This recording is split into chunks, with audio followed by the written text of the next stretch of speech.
Assalamualaikum warahmatullahi wabarakatuh. Hai anak-anak, bagaimana kabar kalian? Pastikan selalu sehat dan siap untuk menerima pelajaran. Sebelum belajar, jangan lupa membaca doa menurut agama dan kepercayaan masing-masing. Baik, sebelum kita simak videonya, jangan lupa subscribe dan like agar video ini terus berkembang dan memberikan informasi yang bermanfaat. Baik anak-anak, kita akan melanjutkan kembali pembahasan kita mengenai tema 7 kepemimpinan, subtema 2 pemimpin idolaku, pembelajaran 6. Anak-anak, tujuan pembelajaran kita hari ini yaitu yang pertama, siswa mampu memperagakan gerak tari daerah berpasangan dengan benar. Yang kedua, siswa menyusun teks pidato dengan baik. Dan yang ketiga, siswa dapat berpidato dengan percaya diri.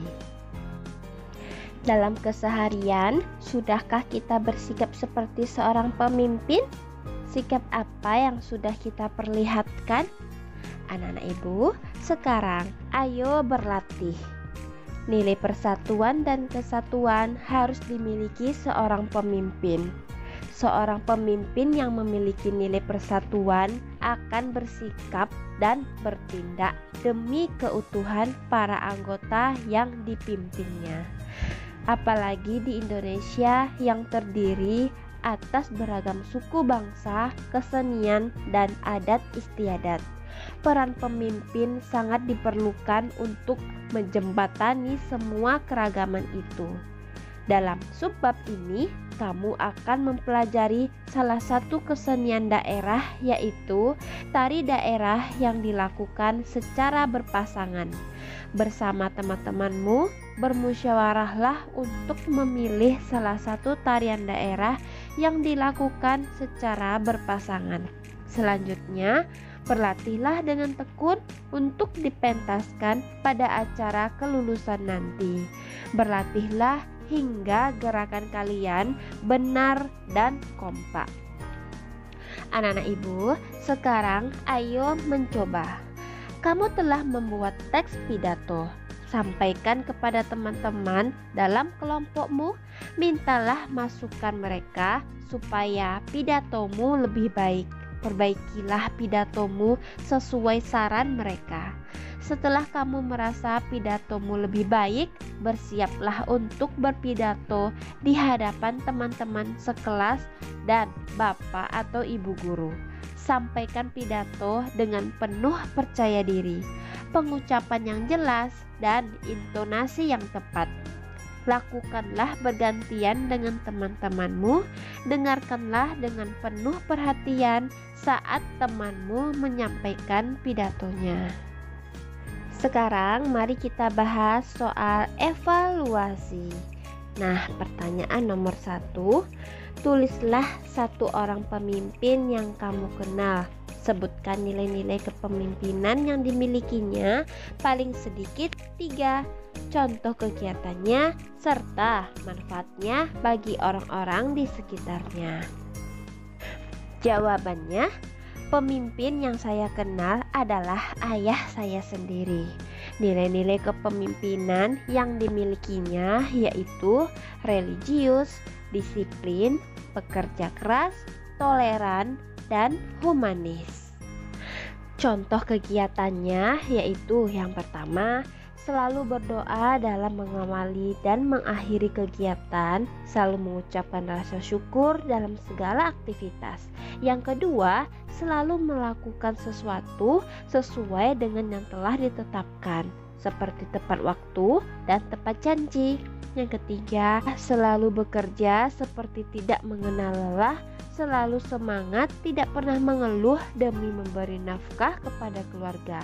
Yang keempat, selalu baik dengan keluarga dan orang-orang di sekitarnya, selalu memaklumi kekurangan yang dimiliki istri dan anak-anaknya, serta tetangga dan orang lain di sekitarnya. Dan yang kelima, selalu welas asih atau kasih sayang terhadap keluarga, selalu suka membantu para tetangga sekitar. Manfaat bagi orang-orang di sekitarnya yaitu yang pertama, menjadikan kami sebagai anak-anaknya jadi lebih mengenal Tuhan Yang Maha Esa, meniru sikap ayah yang selalu bersyukur. Yang kedua, menjadikan kegiatan dan jadwal aktivitas di lingkungan rumah menjadi lebih teratur. Anak-anaknya jadi lebih merasa nyaman berada di rumah. Yang ketiga, membuat kehidupan ekonomi keluarga menjadi lebih baik dan nyaman. Anak-anaknya dapat bersekolah dengan baik. Yang keempat, membuat keluarga beliau menjadi harmonis. Hubungan dengan tetangga sekitar juga harmonis. Dan yang kelima, membuat orang-orang di sekitarnya sangat menyayanginya, baik keluarga maupun tetangga-tetangga maupun orang-orang di sekitarnya, membuat beliau disegani di lingkungan masyarakat. Dan pertanyaan nomor 2, isilah diagram Fryer di bawah ini untuk menunjukkan pemahamanmu tentang kepemimpinan. Nah, contoh kepemimpinan yang baik itu seperti kepala sekolah yang selalu peduli akan kesulitan guru dan murid-murid di sekolahnya, selalu mencari jalan untuk memecahkan masalah yang dihadapi oleh guru dan murid-murid di sekolahnya. Selanjutnya, seorang dokter yang selalu telaten dan sabar mendengarkan keluhan sakit pasiennya untuk kemudian menenangkannya sambil berusaha memberikan pengobatan yang mampu memberikan kesembuhan. Selanjutnya, ciri-ciri kepemimpinan yang baik itu mempunyai nilai rela berkorban, nilai keteladanan, disiplin, nilai kerja keras, dan kerja cerdas, pantang menyerah atau gigih, mendahulukan kepentingan bersama, mampu bekerja sama dan berkomunikasi, terus belajar atau terus memperbaiki diri, toleran, dan bertanggung jawab. Selanjutnya, pengertian kepemimpinan yang baik. Pemimpin yang mempunyai pengaruh baik atas orang lain dan mampu mengilhami, memberikan motivasi, semangat, dan juga mampu memberi arahan aktivitas-aktivitas anggota untuk membantu tercapainya tujuan kelompok atau organisasi. Selanjutnya, contoh kepemimpinan yang kurang baik itu seperti pemimpin yang merasa dirinya paling benar, paling berkuasa, tidak mau menerima nasihat, tidak bisa menghargai pendapat orang lain, hanya bisa memerintah dan tanpa mau peduli dengan bawahannya. Nah, itulah isi dari diagram Fryer yang telah disajikan pada evaluasi soal nomor 2. Pada soal nomor 3, yaitu tuliskanlah berbagai kegiatan yang menunjukkan nilai-nilai persatuan dan kesatuan. Tuliskan paling sedikit 5 jenis kegiatannya. Jawabannya adalah yang pertama, gotong royong membersihkan jalan desa. Yang kedua, menjenguk dan membantu tetangga yang sakit. Yang ketiga, membantu tetangga atau orang-orang sekitar yang terkena musibah. Yang keempat, melayat tetangga yang meninggal. Yang kelima, turut aktif dalam kegiatan kampung seperti Siskamling, PKK. Yang keenam, turut aktif dalam lomba-lomba atau peringatan hari besar di daerah tempat tinggal. Pertanyaan nomor 4, tuliskan 3 cara untuk menjaga persatuan dan kesatuan. Jawabannya, yang pertama yaitu tidak membeda-bedakan terhadap orang lain atau tidak melakukan diskriminasi. Yang kedua, menghormati perbedaan suku, agama, ras maupun golongan. Yang ketiga, mempelajari adat atau kesenian sendiri dan juga mempelajari adat atau kesenian suku lain. Yang keempat, suka menolong orang lain tanpa pandang bulu. Yang kelima, menghormati orang yang lebih tua dan menjaga atau melindungi orang lebih muda. Yang keenam, menghormati hak-hak orang lain serta melaksanakan kewajiban diri sendiri.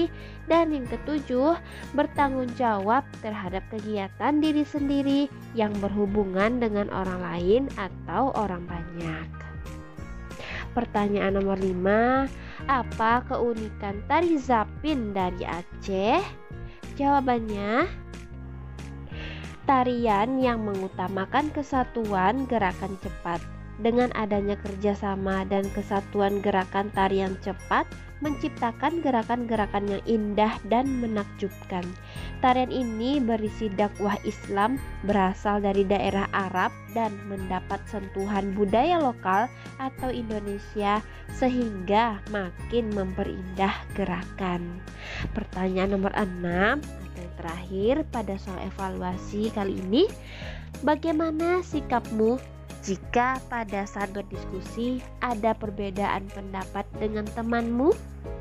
Nah, jawabannya adalah memberikan kesempatan teman berpendapat tanpa menyela, tetap sabar menunggu giliran untuk berpendapat, memberikan penjelasan yang sistematis atau berurutan, dilakukan dengan sopan dan tetap menjunjung tinggi nilai persaudaraan dan kebersamaan tanpa menyinggung teman kita yang berbeda pendapat.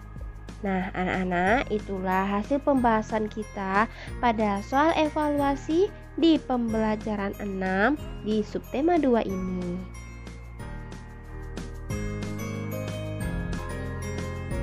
Cukup sekian pembelajaran dari Ibu. Mudah-mudahan kalian semua paham. Tunggu video pembelajaran selanjutnya ya. Terima kasih. Wassalamualaikum warahmatullahi wabarakatuh.